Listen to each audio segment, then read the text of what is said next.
Hello दोस्तों, आज मैं परफेक्शन आईएएस का 14वां टेस्ट लेकर के आया हूँ और ये इकोनॉमी सर्वे के बारे में दिया हुआ है क्वेश्चन और अच्छा तरीके से सेट किया हुआ है। तो चलिए देखते हैं क्या क्वेश्चन। बीच में मैंने लेट किया था थोड़ा, मैं दिन नहीं डाल पा रहा हूँ, मतलब सैटरडे संडे को नहीं डाल पा रहा हूँ जिस डेट वाइज होता है। मैं सारे लेकिन दूंगा, 28 टेस्ट होंगे, तो आप लोग घबराएं नहीं, मैं लेट से ही सही और मैं सारे सेट दूंगा। तो चलिए देखते हैं क्वेश्चन क्या है। पहला जो क्वेश्चन आपसे कि कथनों पर विचार कर रहे हैं, फूड के हिसाब से बताना है कि इसमें से कौन कौन सा सही है। मैं डायरेक्ट आंसर बताऊंगा, आप लोग देखते जाएं कौन सा सही है, क्योंकि पढ़ने के बाद जो मैं आंसर बताऊंगा तो फिर टाइम लगेगा, इतना टाइम कुछ लोग नहीं देना चाहते हैं, तो इसलिए मैं डायरेक्ट आंसर बताऊंगा। जो लोग बनाना चाहते हैं पॉज करके आप लोग देख सकते हैं, ऐसा कर सकते हैं। तो चलिए देखते हैं। पहला जो क्वेश्चन है, पहला का जो आंसर है वो है आपको सी, 1 और 3 सही है। इसमें से पूछ रहा था कि कौन कौन सा सही है। तो एक ये है कि पूंजीगत वस्तुओं के उत्पादन के कारकों में से एक है, और तीसरा ये है कि पूंजीगत वस्तुओं का विपणन व्यापार के लिए किया जाता है। तो ये दोनों सही है।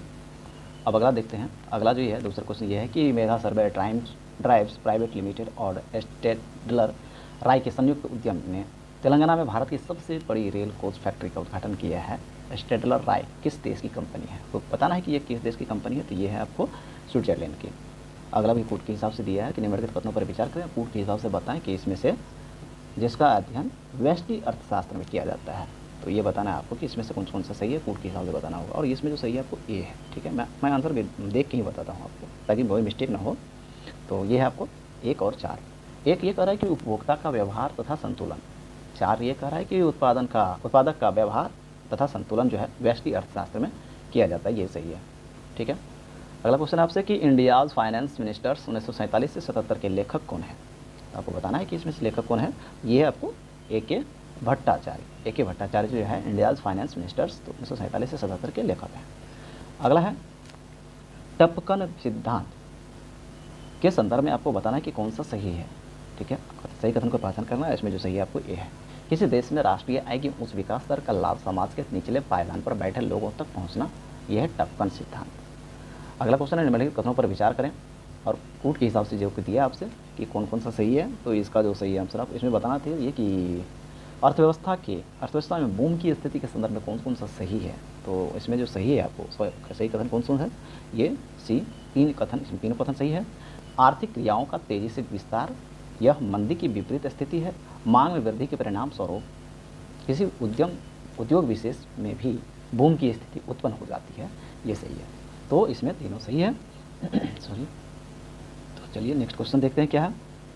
अगला क्वेश्चन निम्नलिखित में से कौन सा कथन अवमूल्यन के संदर्भ में सही नहीं है? आपको कथन और बताना है कि कौन सा इसमें सही नहीं है। इसमें जो सही नहीं है वो है आपको बी, अवमूल्यन के बारे में जो देश के आयात सस्ते होंगे, ये सही नहीं है। अगला है कि बाकी सही है, इसमें किसी मुद्रा के विनिमय मूल्य के अन्य मुद्राओं की तुलना में जानबूझकर कम कर देगा। निर्यात भी सस्ते हो जाते हैं। यह भुगतान से इसका असंतुलन कम करने में सहायक होता है। अगला है आपसे 8वां कि प्रगति पर विचार करें। पहला जो आपको दे रहा है कि कौन सा संबंध इसमें सही है, आपको ये बताना है। तो इसमें जो सही कथन है, सही कथन की पहचान करना है। इसमें जो सही है आपको सी बता रहा है, केवल और केवल 3 सही है। अनुपातिक कर आय में वृद्धि या कमी के साथ करों की दर स्थिति रहती है।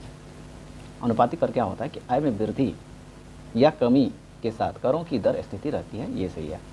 अगला जो दे रहा है आपसे कि 9 नंबर की निम्नलिखित कथनों में से कौन सा बजटीय घाटे को नियंत्रित करने के उपाय शामिल है? बजटीय घाटे को नियंत्रित करने के उपाय इसमें से कौन सा है? तो इसमें जो है वो है बी, सरकारी व्यय को कम करना, यह है बजटीय घाटे को नियंत्रित करना। अगला जो दे रहा है आपसे कूट के हिसाब से दे रहा है सॉरी। निम्नलिखित कथनों पर विचार करें और इसमें बताएं कि राजकोषीय घाटों के परिणाम से संबंधित है। आपको बताना है कि इसमें से कौन सा सही है। इसमें जो सही है आपको वह है डी, 1 और 3 सही है, ठीक है। 1 और 3 एक कह रहा है कि मुद्रास्फीति उत्पन्न करता है। तीसरा ये कह रहा है कि देश की भावी पीढ़ी के लिए वित्तीय भार बढ़ाता है, ये सही है। अगला जो दे रहा है आपके 11 नंबर, निम्नलिखित कथनों पर विचार करें और ये दे रहा है कि उपयुक्त में से कितने कारक को विश्व खुशहाली रिपोर्ट के माप के आधार के रूप में शामिल किया जाता है। आपको बताना है कि इसमें से कौन कौन सा ऐसा है जो खुशहाली रिपोर्ट में शामिल किया जाता है। तो ये जो है आपको डी, चारों रिपोर्ट लिया जाता है। उदारता लिया जाता है, स्वस्थ जीवन प्रत्याशा लिया जाता है, स्वतंत्रता और सामाजिक सहयोग लिया जाता है। अगला आपसे दे रहा है कि सुप्रीम कोर्ट के हालिया फैसले के अनुसार सार्वजनिक क्षेत्र का उपक्रम होने के बावजूद कौन सी कंपनी प्रतिस्पर्धा अधिनियम 2002 के दायरे में आएगी? आपको बताना है कि इसमें से कौन सा प्रतिस्पर्धा अधिनियम कंपनी 2002 के अधिनियम में आएगी। तो ये जो आएगी आपको ए है, कोल इंडिया लिमिटेड। ये जो है सुप्रीम कोर्ट के हालिया रिपोर्ट के अनुसार जो है सार्वजनिक क्षेत्र के उपक्रम के होने के बावजूद कौन ये आएगा? कोल इंडिया लिमिटेड के अंतर्गत। ठीक है, ये सार्वजनिक। अगला जो दे रहा है कि निम्नलिखित कथनों पर विचार करें और कूट के हिसाब से बताना आपको इसमें से कौन सा सही है। और इसमें जो सही है वो कथन है आपका सी, 1 और 2। 1 और 2 सही है। शास्त्रीय व्यवस्था का उद्गम स्रोत एडम स्मिथ की पुस्तक द वेल्थ ऑफ नेशंस को माना जाता है। दूसरा ये है कि राज्य अर्थव्यवस्था का पहला सिद्धांत जर्मनी दार्शनिक कार्ल मार्क्स ने दिया था। ये सही है। अगला क्वेश्चन है 14 नंबर। 14 ये कह रहा है आर्थिक समृद्धि के संदर्भ में कौन सा सही नहीं है? आपको बताना है कि इसमें से कौन सा सही नहीं है। सही नहीं कथन जो है वो वाचन करना है आपको। तो इसमें जो सही नहीं है वो है 14 का सी नंबर। ठीक है, सी नंबर जो सही नहीं है, बाकी सही है। बाकी जो सही है वह कह रहा है कि आर्थिक समृद्धि का अर्थ है देश में वस्तुओं और सेवाओं की उत्पादन क्षमता में वृद्धि। दूसरा ये कह रहा है कि आर्थिक समृद्धि सूचक सकल घरेलू उत्पाद में वृद्धि। और चारों तो 1 और 2 सही है। अगला जो दे रहा है कि निम्नलिखित कथनों पर विचार करें और इसमें बताना है कि हरित क्रांति के घटक इसमें से कौन शामिल है?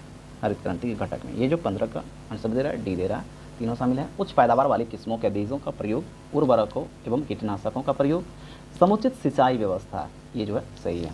अगला जो दे रहा है कि निम्नलिखित कथनों में से कौन सा विपणित अधिशेष के संदर्भ में सही है? विपणित अधिशेष के बारे में आपको बताना है कि कौन सा इसमें से सही है। इसमें जो सही है आपको वह है ए, किसानों के द्वारा कृषिगत उत्पादन का बाजार में बेचा गया अंश जो है ये विपणित अधिशेष के संदर्भ में सही है। किसानों के द्वारा कृषिगत उत्पादन के बाजार में बेचा गया अंश, ये सही है।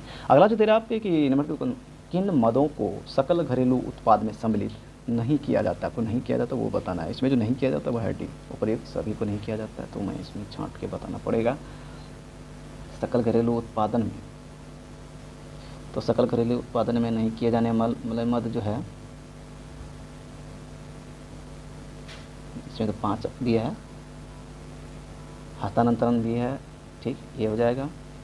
काला धन और गैर कानूनी, तो ये तीनों है जो नहीं शामिल किया जाता। और एक और दिया हुआ है कि मौद्रिक विनिमय से प्राप्त आय, ये भी नहीं होगा।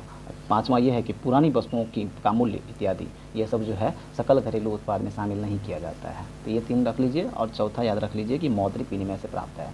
5वां ये याद रखिए कि पुरानी वस्तुओं का मूल्य इत्यादि, ये सब जो है सकल घरेलू उत्पाद में शामिल नहीं किया जा सकता है। अगला जो क्वेश्चन है 18 नंबर कि राष्ट्रीय आय के संदर्भ में असत्य कथन का चुनाव करना है। आपको कूट के हिसाब से बताना है कि कौन सा इसमें से सही है। इसमें जो सही है आपको वो है आपको बी नंबर। 2 और 3 सही है। 2 और 3 सही है। तो 2 ये कह रहा है कि राष्ट्रीय आय में कारक आय के अलावा हस्तांतरित भुगतान को भी शामिल किया जाता है। तीसरा ये कह रहा है कि राष्ट्रीय आय में राष्ट्रीय ऋण पर दिए गए ब्याज को भी शामिल किया जाता है। ये दोनों सही है। अगला है आपसे कि निम्नलिखित में से किसकी अध्यक्षता में 1938 ईस्वी में एक राष्ट्रीय आयोजन समिति की नियुक्ति की गई? तो ये जो है सी सही है, जवाहरलाल नेहरू, इसकी अध्यक्षता में 1938 में एक राष्ट्रीय आयोजन समिति की नियुक्ति की गई थी। और 20 का ये है कि गिफ्ट सिटी के बारे में आपको बताना है कि कौन सा कथन सही है गिफ्ट सिटी के बारे में।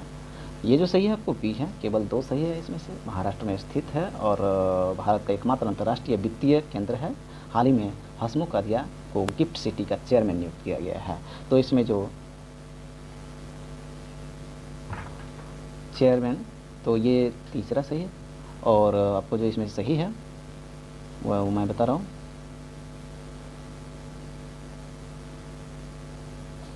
तो पहला इसमें गलत है, स्थान जो है ना ये गुजरात है, महाराष्ट्र में नहीं है। बाकी ये दोनों सही है। ठीक है। तो अगला जो आपको क्वेश्चन है कि निम्नलिखित पंचवर्षीय योजनाओं में से किस योजना को सुखमय चक्रवर्ती के प्लानिंग मॉडल पर आधारित मानी जा सकती है? तो ये जो सही इसका आंसर है वह है आपको बी, तृतीय पंचवर्षीय योजना में 2020-21 में सर्वाधिक प्रति व्यक्ति सकल जिला घरेलू उत्पाद GDP पटना GDP शिवहर सबसे कम प्रति व्यक्ति GDP का कितना गुना है? तो ये जो है आपको 6 गुना है। ठीक है। अगला क्वेश्चन है कि 2021-22 में बिहार के पर्यटन विभाग की निम्नलिखित उपस्थितियों पर विचार करें और सही कथन का पहचान करें। इसमें सही कथन की आपको पहचान करना है और इसमें जो सही है वह है डी, केवल 2। ठीक है। बिहार में पर्यटन विभाग के उपलब्धियों के बारे में केवल 2 सही है कि बोधगया में एक सांस्कृतिक केंद्र भवन निर्माण विभाग के द्वारा बनाया गया है। 2021-22 में बांका में मंदार रोपवे का उद्घाटन किया गया है। बक्सर जिले के कोटेश्वर धाम का सौंदर्यीकरण होगा। तो इसमें केवल 2 सही है और केवल 2 कौन सा सही है। एक्चुअली मैं आज एक्सप्लेनेशन पढ़ा नहीं, इसलिए मैं 1 मिनट बता रहा हूँ। चलिए, तो नेक्स्ट इसमें ये जो सही है मैं बता देता हूँ। तो इसमें केवल 2 जो सही है, इसमें एक सही है कि बोधगया में एक सांस्कृतिक भवन का निर्माण किया जाएगा। दूसरा ये था कि बांका में मंदार रोपवे का उद्घाटन किया जाएगा। और तीसरा गलत इसलिए है क्योंकि बक्सर का कोटेश्वर धाम है। कोटेश्वर धाम जो आपको गया में पड़ता है। ठीक है। अगला है वाल्मीकि टाइगर रिजर्व में इको टूरिज्म के संबंध में कथनों पर विचार करना है कि इसमें से कौन से सही होने की सबसे अधिक संभावना है। कौन सा इसमें से है जो सही होने की संभावना है। तो ये है आपको डी, उपयुक्त सभी। यह हिमालय के तराई क्षेत्र में स्थित है। गंडक नदी रिजर्व की सीमा के साथ बहती है। तीसरा यह है कि रिजर्व में आने वाले पर्यटकों के लिए थारू और उराव समुदायों के हस्तांतरित हस्तशिल्प एवं व्यंजन आकर्षण का केंद्र है इसमें वाल्मीकि टाइगर रिजर्व में। ये अच्छा क्वेश्चन था। अगला जो इसमें दे रहा है कि कथनों पर विचार करें और कौन सा कथन कारण के हिसाब से दिया है कि कौन सा सही है। इसमें जो सही है आपको वह है ए आर दोनों सही है और आर ए का सही व्याख्या कर रहा है। देखते हैं क्या है। बिहार के समग्र आर्थिक विकास के लिए कृषि और संबद्ध क्षेत्रों का महत्व है। दूसरा यह है कि प्रचुर मात्रा में जल संसाधन, उपजाऊ जलोढ़ मिट्टी कृषि के विकास के लिए अनुकूल जमीन प्रदान करती है। ये सही है। ठीक है। और अगला जो है आपको बिहार के आर्थिक सर्वेक्षण 2022-23 के अनुसार पूर्वी भारत में चावल के प्रति क्षेत्र TRFA को लक्षित करने से निम्नलिखित में से किस फसल का रिकॉर्ड उत्पादन हुआ है। ये जो हुआ है आपको डी। ठीक है। दालों और तिलहन ये रिकॉर्ड उत्पादन किया है। बिहार आर्थिक सर्वेक्षण 2022-23 के अनुसार निम्नलिखित में से किस फल ने पिछले 3 वर्षों 2019-20 से 21-22 में सकारात्मक वृद्धि दर्ज नहीं की है। तो ये है आपको सी, मखाना ने सकारात्मक वृद्धि दर्ज नहीं की है। और नेक्स्ट क्वेश्चन जो है आपसे कि केंद्र सरकार के द्वारा एकीकृत विकास के लिए मिशन बागवानी कार्यक्रम बिहार के कितने जिले में क्रियान्वित किया जा रहा है। तो ये किया जा रहा है आपको 23 जिले में। ठीक है। मुख्यमंत्री एकीकृत और चौर विकास योजना और नदी पशुपालन कार्यक्रम मुख्य रूप से बिहार में निम्नलिखित में से किससे जुड़े हुए हैं। तो ये जुड़े हुए हैं आपको ये मत्स्य पालन से, मुख्यमंत्री एकीकृत चौर विकास योजना। अगला जो आपसे दे रहा है कि BS1 2.0 किससे संबंधित है। आपको बताना है कि ये जो जुड़ा हुआ है ई गवर्नेंस से जुड़ा हुआ है। ठीक है। ये याद रखना है कि अच्छा क्वेश्चन है। BS1 2.0 ई गवर्नेंस से जुड़ा हुआ है। अगला है कि किस मंत्रालय ने महिला सम्मान बचत प्रमाण पत्र योजना शुरू किया है। तो ये इसलिए किया है वित्त मंत्रालय ने। वित्त मंत्रालय ने महिला सम्मान बचत प्रमाण पत्र योजना शुरू किया है। चलिए पंखा ऑफ रखा हूँ, गर्मी तो लग रहा है, पंखा का आवाज़ ज़्यादा आता है इसलिए मैं बंद कर दिया हूँ। अगला है कि बिहार में एस्पैरो ई गवर्नेंस पहल का मुख्य कार्य क्या है। ये जो है आपको ए है। ठीक है। कि ऑनलाइन वास्तविक प्रदर्शन मूल्यांकन, ये जो है एस्पैरो ई गवर्नेंस का पहल है। अगला है कि RBI गवर्नर शक्तिकांत दास ने बैंकों को सदाबहार ऋणों के प्रति आगाह किया है। बैंकिंग के संबंध में एवर ग्रीनिंग ऑफ लोन से आप क्या समझते हैं। आपको बताना है कि इसमें से आप क्या समझते हैं। ये जो सही है, जो बताना आपको जो सही है वो है आपको डी, ऋणों की नई मंजूरी के साथ NPA को समायोजित करना। ये है एवर ग्रीनिंग ऑफ लोन। ठीक है। अगला जो दे रहा है कि मार्च 2022 तक राष्ट्रीय औसत 42.9 किलोमीटर के मुकाबले बिहार में राष्ट्रीय राजमार्ग घनत्व कितना है। तो ये जो है आपको वह है पी 63.1 किलोमीटर। 63.1 किलोमीटर जो है ये राष्ट्रीय औसत 42.9 किलोमीटर के मुकाबले बिहार में राष्ट्रीय राजमार्ग घनत्व इतना है। अगला है कि सीमा सड़क प्रबंधन BRMB के तहत भारत नेपाल सड़क परियोजना बिहार के कितने जिले से होकर गुजरती है। ये गुजरती है आपको जी 7 जिले से होकर गुजरती है। सीमा सड़क प्रबंधन बॉर्डर साइड जो है ना वो ये दिया जा रहा है बिहार के उत्तरी बिहार में। ठीक है। तो 7 जिला से कनेक्ट होगी। अगला है कि 6 लेन वाला गंगा पुल पटना में लेवल सबलपुर से वैशाली में बिहपुर तक किस वित्तीय निकाय की मदद से बनाया जा रहा है। तो ये बनाया जा रहा है आपको एशियाई विकास बैंक के द्वारा मदद से बनाया जा रहा है। अगला है कि हाल ही में भागलपुर में गंगा नदी पर बना अगवानी सुल्तानगंज पुल ढह गया है। इस संदर्भ में बिहार राज्य पुल निर्माण निगम लिमिटेड के बारे में कथनों पर विचार करें कि कौन सा इसमें से सही कथन है। इसमें 37 का जो सही है आपको वह आपको सी नंबर 1 और 2 सही है। इसमें यह सड़क निर्माण विभाग के तहत कार्यरत है 1975 को एक पब्लिक कंपनी के रूप में स्थापित किया गया था। ये दोनों सही है। चलिए, मैंने कैमरा ऑफ कर दिया है। आप लोग बताइएगा कैमरा में कैसा लगा, पहली बार में आ जाता। चलिए, मैं नेक्स्ट करता हूँ कि जीविका ने जे वाइट्स नामक एक कंपनी को बढ़ावा दिया है। जे वाइट्स किस क्षेत्र में काम करता है? तो ये जो काम करता है वह है आपको सौर ऊर्जा में काम करता है। अगला है कि परिसंपत्ति, गुणवत्ता समीक्षा और प्रावधान जैसे शब्दों समाचार में थे, वे निम्नलिखित में से किससे संबंधित है? तो वो जो संबंधित है वह है आपको तनावग्रस्त संपत्ति से संबंधित है। अगला है कि बिहार में कृषि जलवायु क्षेत्रों और संबंधित जिलों की संख्या मिलान करना है आपको, कि इसमें से कूट के हिसाब से बताना है कि कौन सा सही है। तो इसमें जो सही है आपको वह है सी 3। सभी तीनों इसमें सही है कि उत्तर पश्चिम क्षेत्र जो है 13 जिला इसमें है, उत्तर पूर्व में 8 और दक्षिण क्षेत्र में 17।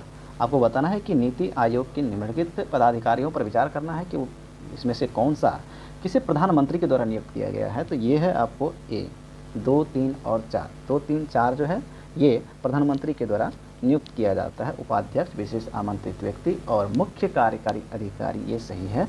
अगला है कि बिहार में 2021-22 में बिजली खपत की दृष्टि से 3 सबसे समृद्ध जिला आपको बताना है कि कौन सा है।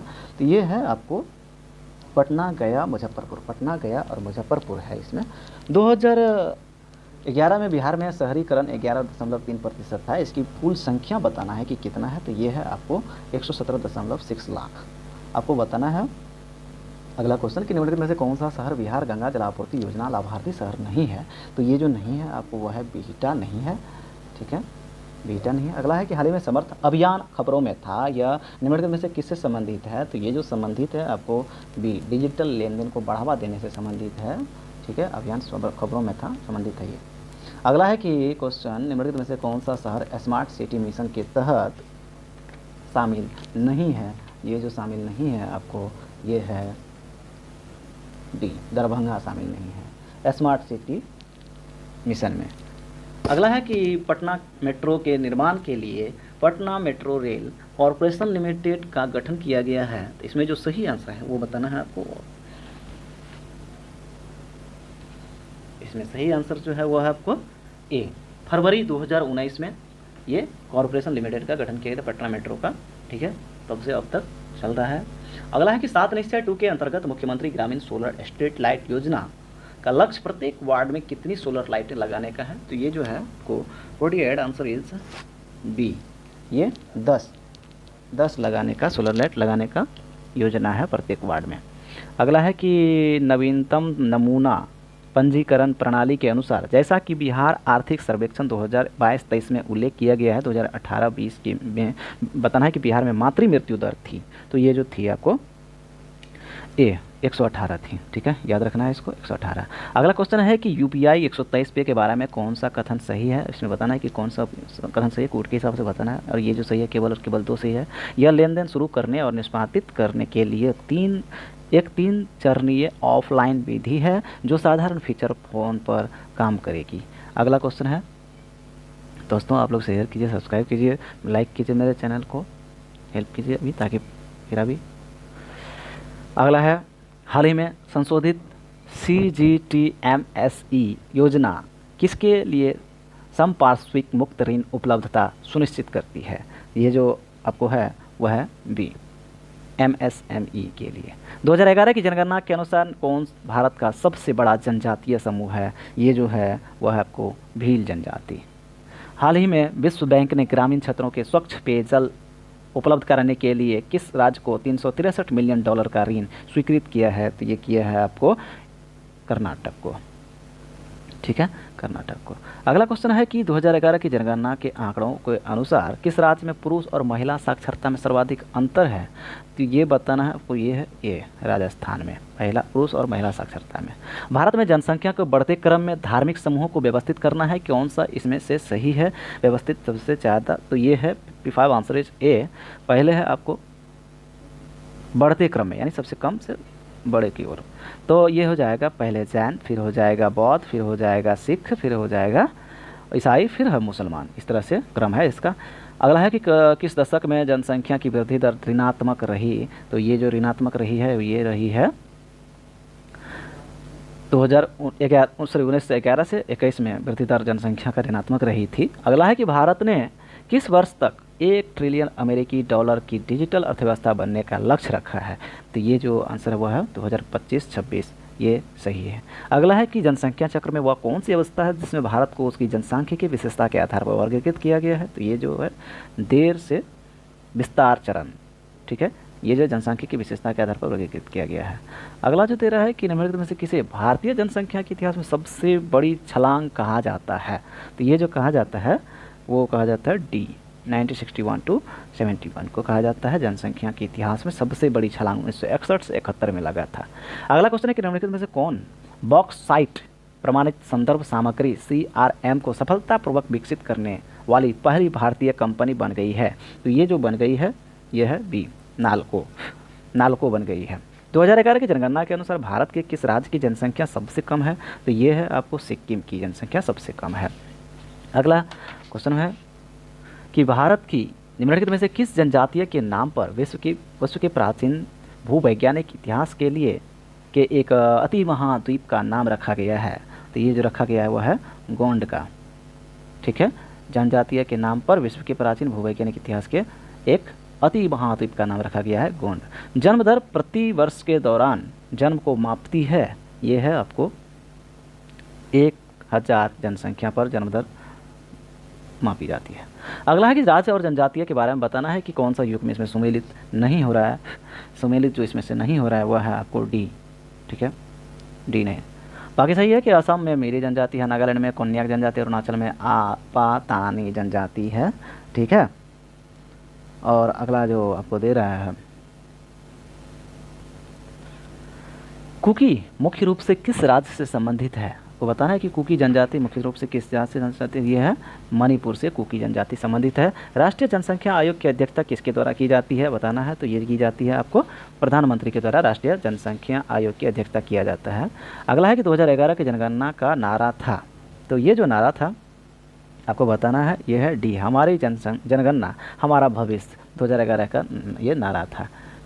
अगला है कि निम्नलिखित में से कौन सा राज्य आर्थिक रूप से शीर्ष पर है लेकिन लिंग अनुपात के आधार पर सबसे कम है? तो ये जो है आपको डी है, ठीक है, हरियाणा आर्थिक रूप से शीर्ष पर है लेकिन लिंग अनुपात में सबसे कम है। अगला है कि बजट 2022-23 में घोषित महिला सम्मान बचत प्रमाण पत्र MSSC के संबंध में बताना है कि कौन सा सही नहीं है। तो ये सही नहीं है, ये सही नहीं है। केवल 18 वर्ष और उससे अधिक आयु की महिला के नाम पर उनमें जमा लिया जा सकता है। केवल 18 वर्ष और उससे अधिक आयु की महिला के नाम पर जमा लिया जा सकता है, ये सही है।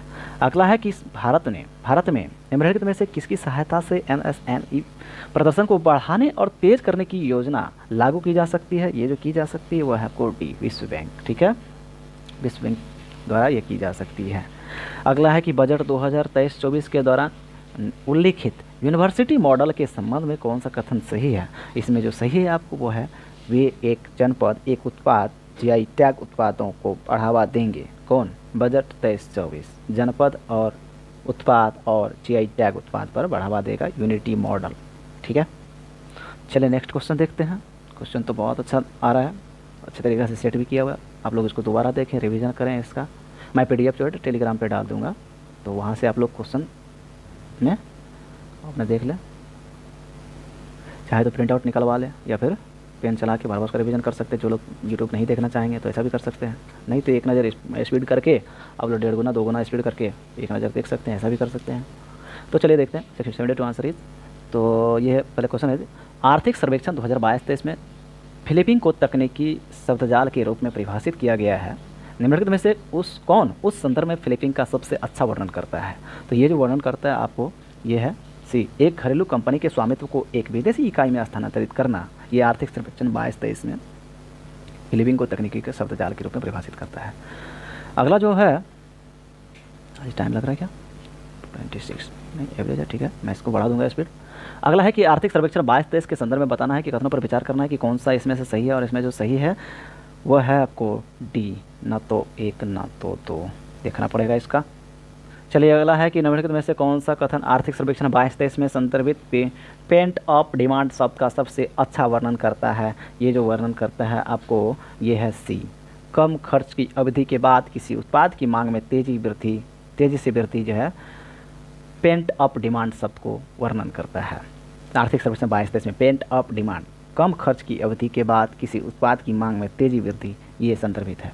अगला है कि निम्नलिखित में से कौन सा पीएम प्रमाण योजना का उद्देश्य है। आपको बताना है कि इसमें से कौन सा है पीएम प्रमाण योजना का उद्देश्य। ये जो है आपको डी है, वैकल्पिक उर्वरकों और रासायनिक उर्वरकों के संतुलित उपयोग को बढ़ावा देना, ये है पीएम प्रमाण योजना का उद्देश्य। बिहार में सर्वाधिक जनसंख्या घनत्व वाला जिला कौन सा है, आपको बताना है। ये है आपको शिवहर। जनसंख्या घनत्व वाला जिला कौन सा है, शिवहर है।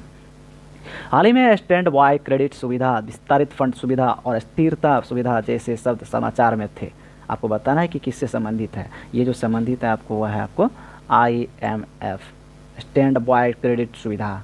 ठीक है। अगला 2011 की जनगणना के अनुसार भारत की कुल जनसंख्या में बिहार की जनसंख्या प्रतिशत कितनी है, तो ये जो है आपको 8.60% है बिहार की जनसंख्या का अनुपात। अगला है कि निम्नलिखित में से कौन सी रिफाइनरी 2047 तक अपनी सभी रिफाइनरी के लिए हरित हाइड्रोजन संयंत्र स्थापित करने की योजना बना रही है, तो ये है आपको इंडियन ऑयल कॉरपोरेशन जो है 47 तक अपनी सभी रिफाइनरी के लिए हरित हाइड्रोजन संयंत्र डेवलप करेगा। अगला है कि कौन निर्यात तैयारी सूचकांक जारी करता है, तो ये जो जारी करता है निर्यात तैयारी सूचकांक, ये है बी, नीति आयोग जारी करता है। अगला है कि जनसंख्या घनत्व की दृष्टि से बिहार का भारत के राज्यों में कौन सा स्थान है, बताना आपको, तो ये जो है आपको पहला स्थान है जनसंख्या घनत्व की दृष्टि से। अगला है कि नौकरी की रिक्तियों के क्षेत्रीय और व्यावसायिक पैटर्न और कार्यकर्ता की उपलब्धता पैटर्न में बेमेल परिणाम स्वरूप उत्पन्न होती है। आपको बताना है कितना है, ये है संरचनात्मक बेरोजगारी, नौकरी रिक्तियों के वित्तीय और क्षेत्रीय और व्यावसायिक पैटर्न, कार्यकर्ता उपलब्ध पैटर्न में बेमेल परियोजना, बाकी है मेल है परिच्छिन्न बेरोजगारी, चक्रीय बेरोजगारी, मौसमी बेरोजगारी, ये सब जो मेल का था। अगला जो है संरचना में कोई बेरोजगारी नहीं होता है। और डेंसिटी जो ये दिया हुआ है पहला नंबर पर जो बिहार, ये है 1106। अगला जो दे रहा है कि बैंकिंग क्षेत्र से संबंधित RTGS प्रणाली के संदर्भ में बताना है कि कौन सा सही है, तो इसमें जो सही है आपको केवल और केवल 2 सही है। प्रबंधन रिजर्व बैंक ऑफ इंडिया करता है। बैंकिंग क्षेत्र से संबंधित RTGS का प्रणाली का संदर्भ में bank of India, reserve bank of India करता है। अगला जो दे रहा है कि निम्नलिखित कथनों पर विचार करें और सही कथन की पहचान करें। सही कथन इसमें से जो है वह है आपको बी, केवल और केवल 2। एशियन इंफ्रास्ट्रक्चर इन्वेस्टमेंट बैंक का मुख्यालय बीजिंग में है, ये याद रखना। अगला कथन है कि निम्नलिखित कथनों पर विचार करें और सही सुमेलित करें, तो इसमें जो सही सुमेलित है वह है आपको बी, केवल और केवल 2 इसमें से सुमेलित है। और केवल 2 इसमें से कौन सा सुमेलित मैं बता देता हूँ। केलकर ये सुमेलित नहीं है, शैक्षणिक दिया है, बल्कि ये है परोक्ष, याद रखना है कि परोक्ष है ये। अगला है स्वामीनाथन समिति। स्वामीनाथन समिति जनसंख्या से संबंधित है, बिल्कुल सही है। कोठारी समिति जो आपको ये है शैक्षणिक से, याद रखिएगा कि ये शैक्षणिक से संबंधित है, ये याद रखिएगा। और राजा चौलैया समिति जो है आपको कर से संबंधित है। 1-2 और दिया हुआ है, मैं इसमें बता देता हूँ। सरकारी आयोग जो है केंद्र से राज्य संबंध से है। गोईपुरिया समिति बैंक सुधार से है, बैंक सेवा सुधार से। और DR गौडगिल समिति जो है कृषि वित्त से। Okay, thank you. चलिए हम लोग नेक्स्ट देखते हैं। तो ये देख लिया। अगला है कि निम्नलिखित में से किस रिपोर्ट को विश्व आर्थिक मंच के द्वारा प्रकाशित किया जाता है, तो ये किया जाता है आपको 86 आंसर इज बी, वैश्विक लैंगिक अंतराल रिपोर्ट, ये जो है विश्व आर्थिक मंच के द्वारा प्रकाशित किया जाता है। और अगला जो है क्वेश्चन ये है कि निम्नलिखित कथनों पर विचार करें और कौन सा इसमें उपरोक्त कथनों में से कह रहा है कि कितने कथन अवमूल्यन से अर्थव्यवस्था पर पड़ने वाले प्रभावों के बारे में सही है। तो इसमें जो सही है आपको वह है बी, केवल और केवल 2 इसमें से सही है। अवमूल्यन से अर्थव्यवस्था पर जो प्रभाव पड़ेगा वो 2 सही है। इसमें से 2 कौन सा सही है, FDI तथा पोर्टफोलियो निवेश की मात्रा में वृद्धि, चालू खाता घाटे में वृद्धि, व्यापार संतुलन और दृश्य खाते पर अनुकूल प्रभाव।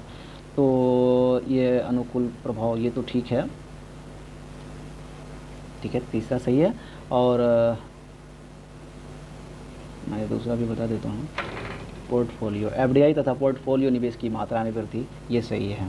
ठीक है। अगला जो दे रहा है कि निम्नलिखित में से किसके संदर्भ में आपको कभी कभी समाचारों में ब्लैक लिस्ट और ग्रे लिस्ट शब्द मिलते हैं, आपको बताना है कि किस मामले से ये संबंधित है। तो ये जो है आपको बी, FATF के मामले से संबंधित रहता है।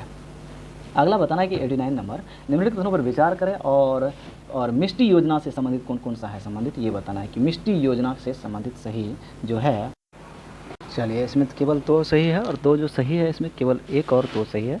एक है कि मिष्टी योजना से संबंधित, मैं बता रहा हूँ आपको, मिष्टी योजना से संबंधित है। इसके तहत तटीय रेखा से जुड़े क्षेत्रों और लवणीय भूमि पर मैंग्रोव का रोपण किया जाएगा। और दूसरा ये है कि मनरेगा कैंपा फंड और अन्य स्रोतों के बीच तालमेल की सहायता से पूरा किया जाएगा। तीसरा जो ये दिया हुआ है कि 500 वेस्ट टू वेल्थ स्थापित किया जाएगा, ये चक्रीय अर्थव्यवस्था में, गोवर्धन अर्थव्यवस्था में ऐसा दिया हुआ है, ठीक है, ये इसका पार्ट नहीं है। अगला जो दे रहा है कि तीसरी पंचवर्षीय योजना के संदर्भ में कथनों पर विचार करें और कौन सा जो है इसमें सही है, आपको ये बताना है कि सही कौन सा है। तो ये सही है, इनमें से कोई नहीं सही है, तो इसमें जो है छांटना पड़ेगा। और तृतीय पंचवर्षीय योजना का टाइम जो है 1961 से 66 रहा था, ये याद रखना है कि 61 से 66 रहा है। चलिए, उसमें मैंने 90 करा दिया था और मैं आगे बढ़ता हूँ। तो नेक्स्ट क्वेश्चन है 91। स्वेट इक्विटी शेयर के संदर्भ में बताना है कि कौन सा सही है। स्वेट इक्विटी के बारे में आपको बताना है कि कौन सा सही है, और इसमें जो सही है आपको डी है कि कंपनी के द्वारा अपने कर्मियों को शेयर उपलब्ध कराना, ये जो है स्वेट इक्विटी शेयर का कथन है। अगला है कि ग्रीनशू ऑप्शन के संदर्भ में बताना है कि कौन सा सही है। ग्रीनशू ऑप्शन के बारे में कौन सा सही है, तो इसमें जो सही है वो है ए। इसके तहत कंपनी पहली बार शेयर जारी करता है ग्रीनशू ऑप्शन के बारे में। अगला जो दे रहा है कि भारत में एक वाणिज्यिक बैंक की देनदारियों में निम्नलिखित में से क्या शामिल है, तो ये जो शामिल है वह है जमा शामिल है। अगला दे रहा है कि निम्नलिखित में से किसे भुगतान शेष के पूंजी खाते में ऋणात्मक मदों के रूप में लिखा जाता है, तो ये लिखा जाता है आपको विदेशी विनिमय का प्रवाह देश से बाहर होना, ये भुगतान शेष पूंजी खाते में ऋणात्मक मदों में लिखा जाता है। अगला है कि निम्नलिखित में से किसने 1944 में गांधीवादी योजना की व्याख्या की है, तो ये जो की है आपको डी की है, श्रीमन नारायण अग्रवाल जो है 1944 में गांधीवादी योजना की व्याख्या किया है। अगला जो दे रहा है कि कौन सा वर्ष भारतीय अर्थव्यवस्था में भुगतान संतुलन संकट के लिए जाना जाता है, तो ये जाना जाता है आपको 1991 में। अगला है कि बॉन्ड बाजार विकास के लिए कथनों पर विचार करना है और कौन सा सही कथन है, सही कथन की पहचान करना है। तो ये जो सही है आपको 1 2 3 तीनों सही है इसमें कि बॉन्ड बाजार विकास के बारे में कि बड़े आर्थिक आकार का अर्थ है अधिक बॉन्ड बाजार का विकास। दूसरा यह है कि स्थिर विनिमय दर वाले देश बॉन्ड बाजार के विकास के लिए अनुकूल होते हैं। तीसरा यह है कि निश्चित आय प्रतिभूति बाजार में ब्याज दर में उच्च स्तर की स्थिरता बॉन्ड बाजार के विकास को कम करती है। तो ये तीनों सही है, फिर से आप लोग तो पढ़ सकते हैं। अगला दे रहा है कि अधीनस्थ ऋण के लिए क्रेडिट गारंटी योजना के लिए कथन बताना है कि इसमें से कौन कौन सा सही है। सही कथन है इसमें से 198 का आंसर इज सी। 2 और 3 सही है, 2 और 3 सही। तो ये कह रहा है कि यह योजना परिचालन MSME के प्रमोटरों को सहायता प्रदान करना चाहती है। दूसरा यह है कि योजना के अनुसार 20,000 करोड़ रुपये के गारंटी कवर प्रमोटर्स को दिए जाएंगे। परिचालन MSME के प्रमोटर्स को सहायता प्रदान करना चाहती है। योजना के अनुसार 20,000 करोड़ रुपये के गारंटी कवर प्रमोटर्स को दिए जाएंगे, ये सही है। अगला जो दे रहा है कि जमा बीमा और क्रेडिट गारंटी निगम के लिए कथनों पर विचार करें और कौन सा कथन सही है, ये सही कथन की पहचान करें। जो ये इसमें जो सही है 1 और 3 सही है। 1 कह रहा है कि RBI की सहायक कंपनी है। 3 ये कह रहा है कि भारत में कार्यरत विदेशी बैंकों की शाखा सहित सभी वाणिज्यिक बैंक DICGC की जमा बीमा योजना के अंतर्गत आते हैं, ये सही है। अगला दे रहा है कि PPP के संदर्भ में आपको बताना है कि कौन सा विकल्प जो है आपको सही है। सही विकल्प आपको बताना है, तो 100 जो है आपको केवल और केवल 1 सही है इसमें कि क्रय शक्ति क्षमता PPP विनिमय दरों की गणना विभिन्न वस्तुओं एवं सेवाओं की एक ही टोकरी की कीमतों की तुलना करके की जाती है, ये सही है। अगला जो दे रहा है 101 नंबर कि कौन प्रीमियम भुगतान के लिए RBI के CBDT के ई-रूपी को स्वीकार करने वाली पहली बीमा कंपनी बन गई है, तो ये बन गई है आपको रिलायंस जनरल इंश्योरेंस। अगला है कि किस राज्य में महंगाई राहत शिविर शुरू किया गया है, तो ये शुरू किया गया है आपको राजस्थान में। राजस्थान में महंगाई राहत शिविर योजना शुरू किया गया है। अगला है कि नई DGP आंकड़ों के आधार पर बताना है कि वर्ष 2004-05 के स्थान पर बदल कर क्या कर दिया गया है, तो ये आधार वर्ष बदल करके अब 2011-12 कर चुका है। अगला है कि भारत में तृतीय क्षेत्र में आपको सम्मिलित बताना है कि इसमें से कौन कौन सा सही उत्तर है, उसको कूट के हिसाब से बताना है कि कौन सा चयन सही है। तो 1 और 2 सही है। 1 कह रहा है कि व्यापार और एवं परिवहन। दूसरा ये कह रहा है कि वित्त एवं वास्तविक संपदा जो है भारतीय तृतीय क्षेत्र को संदर्भित करती है। अगला जो दे रहा है कि कोड के हिसाब से बताना है कि कौन सा इसमें से सही है। सही कथन की पहचान करना ये है कि इसमें केवल और केवल एक सही है कि विदेशी बाजारों में घरेलू निर्यातों की प्रतिस्पर्धात्मक को बढ़ाता है। विदेशी बाजारों में घरेलू निर्यातकों की प्रतिस्पर्धात्मक को बढ़ाता है, ये सही है। अगला है कि क्षेत्रीय ग्रामीण बैंकों आरआरबी की स्वामित्व संरचना क्या है, तो ये है आपको बी, केवल केवल बी। केंद्र सरकार प्रायोजक बैंक, राज्य सरकार 50:35:15, ये सही है। ठीक है। अगला है कि किस कंपनी ने परमाणु ऊर्जा संयंत्रों एनपीपी के विकास के लिए nuclear power corporation of India limited NPCIL के साथ एक संयुक्त उद्यम पर हस्ताक्षर किए हैं, तो ये किए हैं आपको एनटीपीसी ने। ठीक है। अगला है कि बहुआयामी गरीबी सूचकांक गरीब का निर्धारण करते समय निम्नलिखित में से किस पर विचार नहीं किया जाता है, प्रश्न के हिसाब से बताइए थे कौन सा, तो ये है आपको मातृ मृत्यु दर पर विचार नहीं किया जाता है। गरीबी सूचकांक में स्वच्छता पर किया जाता है, संपत्ति और खाने पकाने के लिए किया जाता है। ठीक है। अगला जो दे रहा है कि कोर्सिया एवं LTAG कार्यक्रम के संदर्भ में बताना कि कौन सा सही है, तो इसमें जो सही है आपको केवल और केवल एक सही है कि विमानन जो है कोर्सिया और LTAG कार्यक्रम के से संबंधित है। अगला है कि 2011 की जनगणना के अनुसार दशक 2001-2011 में बिहार में जनसंख्या वृद्धि दर जो है वो है आपको डी 25.42% जो है आपको 10 की वृद्धि दर 1 से 11 के बीच रहा था। अगला है कि MSME के संदर्भ में बताना है कि कौन सा सही सुमेलित है, और इसमें जो सही सुमेलित है आपको वो है सी। तीनों सही है कि सूक्ष्म उद्योग 1 करोड़ तक निवेश, ये सही है। लघु उद्योग 10 करोड़ तक और मध्यम उद्योग 50 करोड़ तक निवेश जो है करता है। नोबेल पुरस्कार विजेता अमर्त्य सेन ने मानव विकास के निम्नलिखित में से किस दृष्टिकोण की वकालत की है, तो ये की है आपको क्षमता दृष्टिकोण का जो है नोबेल पुरस्कार विजेता अमर्त्य सेन ने मानव विकास के लिए क्षमता दृष्टिकोण को संदर्भित किया है, वकालत किया है। अगला जो दे रहा है कि पीएम डिवाइन का मतलब क्या है। पीएम डिवाइन का यहाँ पे मतलब है वह है आपको कि उत्तर पूर्व क्षेत्र के लिए प्रधानमंत्री का विकास पहल, उत्तर पूर्व स्टेट के लिए जो है ये प्रधानमंत्री का विकास पहल है क्या, तो ये पीएम डिवाइन योजना। अगला है कि रुपये की परिवर्तनीयता का तात्पर्य है, तो ये जो तात्पर्य है आपको वह है सी।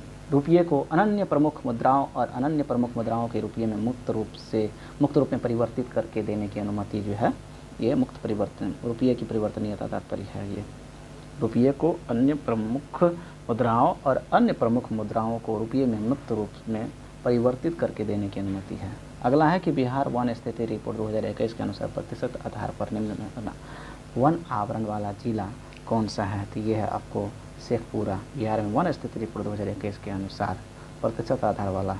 ठीक है।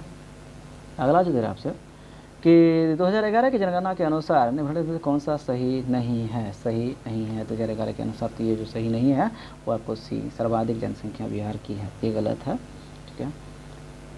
बाकी सही है। बिहार में सबसे अधिक जनसंख्या घनत्व, ये भी सही है। नागालैंड में नकारात्मक 10 की दर्ज की गई थी, ये भी सही है। 99.943 है। अगला जो दे रहा है कि भारत की जनसंख्या 2011 के अनुसार भारत में कौन विशेष रूप से कमज़ोर जनजातीय PVTG सबसे बड़ा है, तो ये है आपको सहकारिया जो है ये PVTG सबसे बड़ा है। अगला दे रहा है कि अटल पेंशन योजना AVY से संबंधित सही कथन की पहचान करना है, और इसमें जो सही है आपको केवल एक सही है। APY भारत के सभी नागरिकों को नियमित आय की सुविधा के लिए भारत सरकार के द्वारा शुरू की गई एक सेवानिवृत्ति लाभ योजना है, अटल पेंशन योजना। ठीक है। अगला जो दे रहा है कि वह विकल्प चुनें जो बिहार के 7 निश्चय पार्ट 2 का हिस्सा नहीं है। ये जो हिस्सा नहीं है आपको वो चुनना है आपको, तो ये है आपको पी, आसान और आर्थिक कनेक्टिविटी। बाकी है स्वच्छ शहर, विकसित शहर, स्वच्छ गाँव, समृद्ध गाँव, हर खेत में सिंचाई पानी, ये सही है। अगला दे रहा है कि प्रधानमंत्री कुसुम योजना के संबंध में बताना है कि कौन सा कथन गलत है। गलत कथन की पहचान करना है आपको। गलत कथन इसमें से डी है। ठीक है, डी। बाकी सही है कि योजना 2019 में शुरू की गई थी। योजना में किसानों के लिए सोलर पंप लगाना शामिल है। केंद्र सरकार के साथ साथ जो है राज्य सरकारों से भी समान सब्सिडी शामिल की गई है इसमें।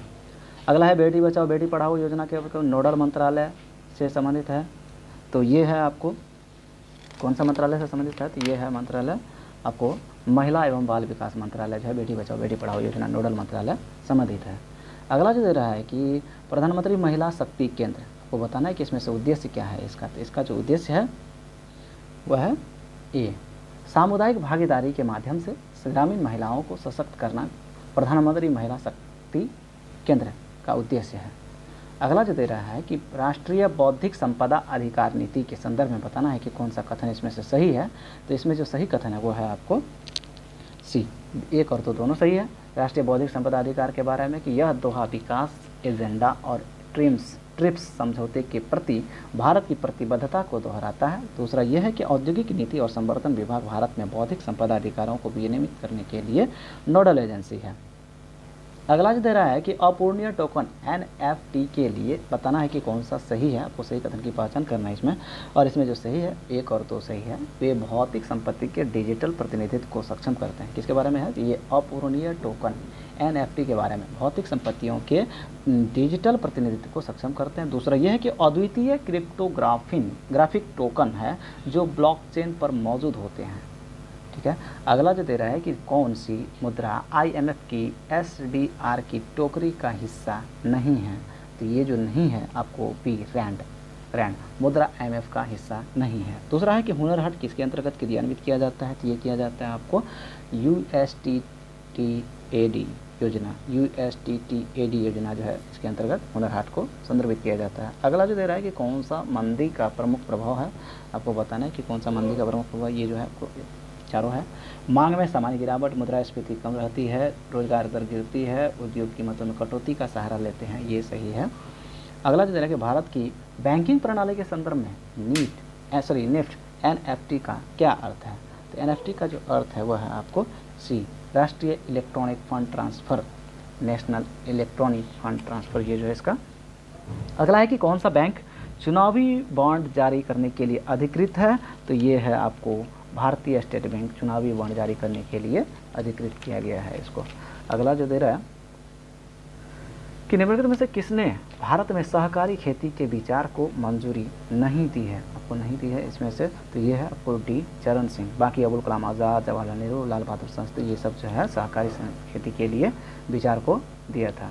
अगला दे रहा है कि किस निम्नलिखित में से किस ग्रामीण तट का नाम किसी नदी के नाम पर रखा गया है, तो ये है आपको वर्धा ग्रामीण बैंक जो है ये नदी के नाम पर रखा गया है। अगला है कि यदि केंद्रीय बैंक धन की आपूर्ति में वृद्धि और धन उधार लेने की लागत में कमी को प्रोत्साहित करना चाहता है, तो उसे क्या चाहिए कि नगद आरक्षित अनुपात कम करे, ये चाहिए। कई बार हम वित्तीय समाचार पत्रों में ECB शब्द पढ़ते हैं। ECB का पूर्ण रूप क्या है, तो ECB का पूर्ण रूप है आपको बाह्य वाणिज्यिक उधार जो है ECB का पूर्ण रूप है। अगला है कि भारतीय रिजर्व बैंक के द्वारा CRR में वृद्धि का परिणाम बताइए, क्या है, तो ये है आपको बी, अर्थव्यवस्था में तरलता में कमी आती है। CRR में अगर वृद्धि हो रही है तो मतलब अर्थव्यवस्था में तरलता में कमी आई है। राजकोषीय घाटे का अर्थ बताइए। राजकोषीय घाटे का जो अर्थ है वह है सरकार के कुल राजस्व और कुल व्यय के बीच का अंतर। सरकार के कुल राजस्व और कुल व्यय के बीच का अंतर जो है राजकोषीय घाटे का अर्थ है। अगला है कि केंद्र सरकार ने सार्वजनिक वित्तीय प्रबंधन प्रणाली के देखरेख के लिए कौन सा विभाग नोडल विभाग है, तो ये है आपको बी, व्यय विभाग। केंद्र सरकार ने सार्वजनिक वित्तीय प्रबंधन प्रणाली के देखरेख के लिए व्यय विभाग को स्थापित किया है। अगला है कि भारत के संविधान के अंतर्गत आर्थिक नियोजन का विषय बताइए, तो ये है आपको समवर्ती सूची भारतीय संविधान के अंतर्गत आर्थिक नियोजन का विषय है। अगला जो दे रहा है कि कौन भारत में सतत विकास लक्ष्यों के कार्यान्वयन के लिए एक नोडल संस्थान है, तो ये जो नोडल संस्थान है आपको वह है नीति आयोग।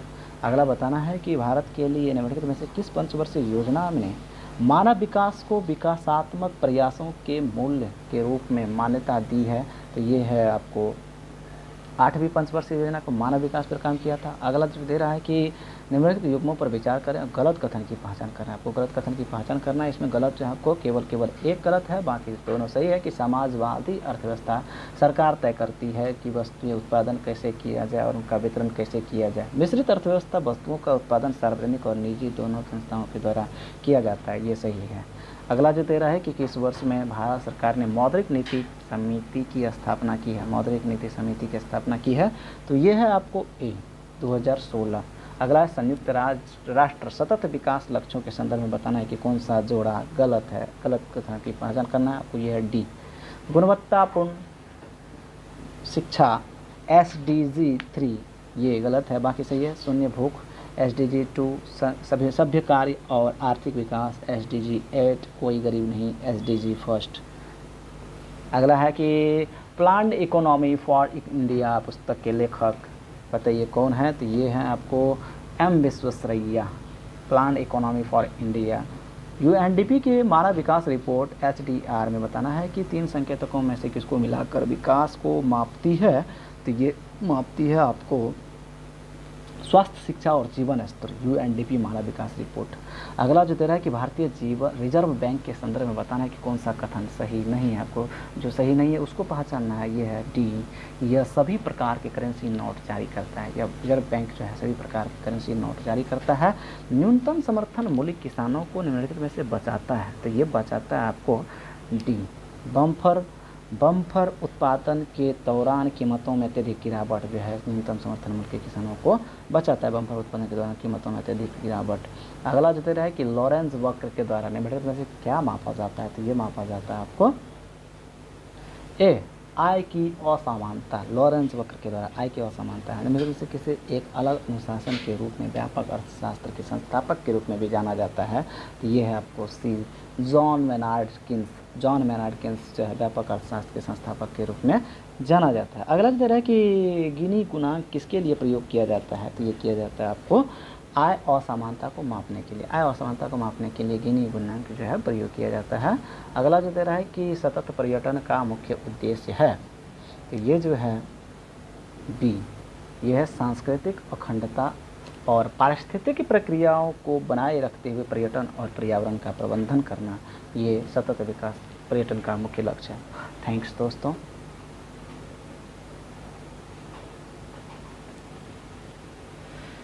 आप लोग मेरे चैनल को सब्सक्राइब कीजिए, देखिए, शेयर कीजिए, अच्छा लगता है तो दूसरों तक भी शेयर कीजिए, बोलिए उन्हें देखने के लिए, क्योंकि ये कंटेंट अच्छा से दिया हुआ है। एक सेट आप लोग मार सकते हैं रिवीजन करने के लिए, सेलेक्टेड दिया हुआ है इसमें।